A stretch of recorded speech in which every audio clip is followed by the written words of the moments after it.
People often ask me, Francis, how are you so good at football? And the answer is that unfortunately, only some of us are blessed with God-given talents like myself. But what if I told you to win a penalty shootout?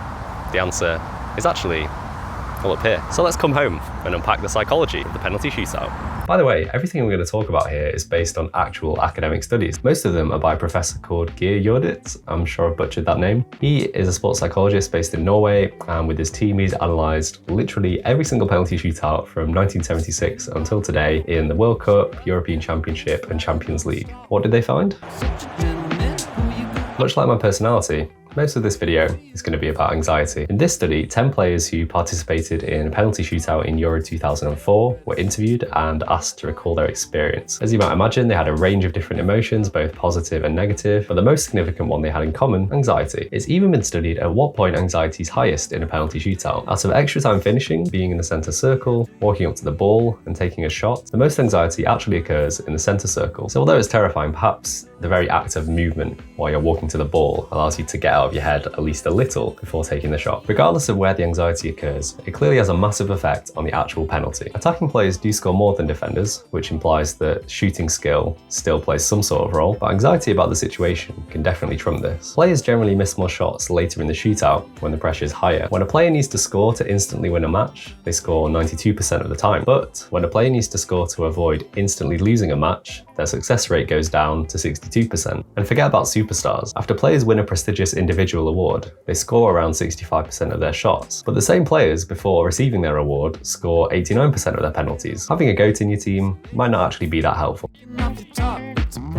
This question's complicated. It can be luck if you believe it. The more a player believes that the outcome of a penalty shootout is down to luck or chance, the more likely they are to experience destructive anxiety. So it's important to perceive you are in control, or at least tell yourself that. Perhaps something that helps with this is team spirit. This study found that intensely celebrating an individual goal increases the chances of that team winning the shootout. We can look at each kick as an individual act, but a shootout and a football match overall is a team game. If a team can create good vibes in the centre circle, which as we've already discussed, is where most of the anxiety occurs, then the shootout is more likely to go well. For example, look at this leadership from the Italian captain Chiellini. Even after his teammate missed in the shootout, he was reassuring and encouraging of him. And once they'd actually won the shootout, he made an effort to deliberately celebrate with him instead of running with the rest of the team. So England just need to steal that kind of spirit on Sunday. Unfortunately, as you might imagine, I don't have any advice on the technique to take penalties, but assuming you've got that down to some degree, there are some more interesting things to consider. We can divide timing into 3 components. The time you take to place the ball down. Being quicker here is associated with fewer goals. The time you have to wait for the referee's whistle. The quicker this happens is associated with more goals. This is the only part of the penalty you're not in control of because the referee can blow their whistle when they want to. So it's a good idea for goalkeepers to try and delay the referee because this extends the amount of time the shooter isn't in control of the situation. Finally, the time you spend running up to the ball. Like putting the ball down, being quicker here is associated with fewer goals because once again, you're in control of the situation. Maybe the players who react quickly are trying to relieve their stress by getting the penalty out of the way, but rushing like this can lead to simple mistakes. Deliberately taking a little bit longer can allow you to regain some mental control and composure. Obviously, some players score with a quick run-up and miss with a slow run-up, so pausing needs to be done with purpose. In the 2021 Copa America penalty shootouts, players who scored took an average of 2.5 seconds after the referee's whistle, while players who missed took an average of 1.4 seconds. At the Euros, we've seen the same thing. Players who scored took an average of 2.5 seconds, while players who missed took an average of 0.9 seconds. For example, Pogba and Belotti, who have both scored their penalties, took an average of 6.5 seconds after the referee's whistle. Some of the players who missed, Mbappe, Sergio Busquets, Morata, all took below 0.5 seconds. Wait, is Morata even that surprising? Morata, you're obviously watching this. I know you've been having a tough time recently, so I just want to say next time, please help yourself, bro, and take a slow run up.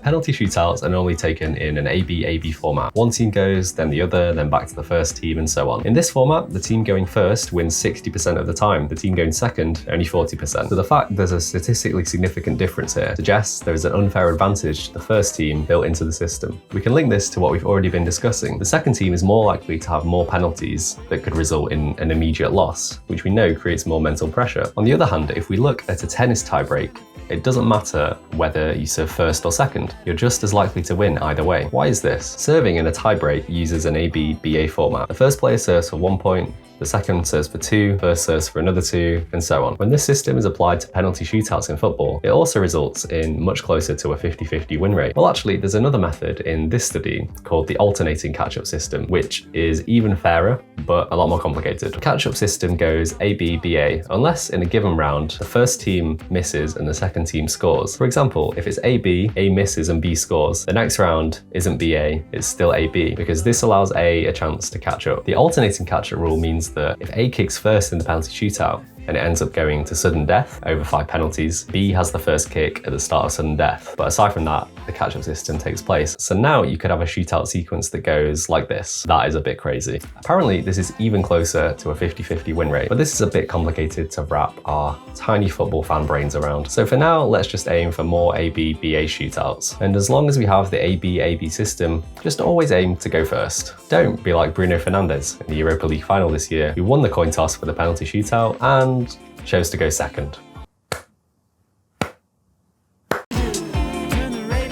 You might think that science says all teams are pretty much equal in penalty shootouts, but it turns out England are uniquely at penalties. So far, England have played in 8 penalty shootouts at the World Cup and the Euros, winning 2. England's players, more than other countries, tend to turn their gaze away from the goalkeeper and also respond quicker to the referee's whistle, which we already know is bad news. Analysis from all the penalty shootouts for every country between 1976 and 2006 shows that even for players who didn't participate in the previous shootouts, they are more likely to miss if their team previously lost. Conversely, they're more likely to score if their team previously won. This is after controlling for player skill, so it's not just about coming up against better teams. This is about some element of choking. For example, this is what England player and Roma legend Ashley Cole had to say about a penalty shootout in the 2006 World Cup.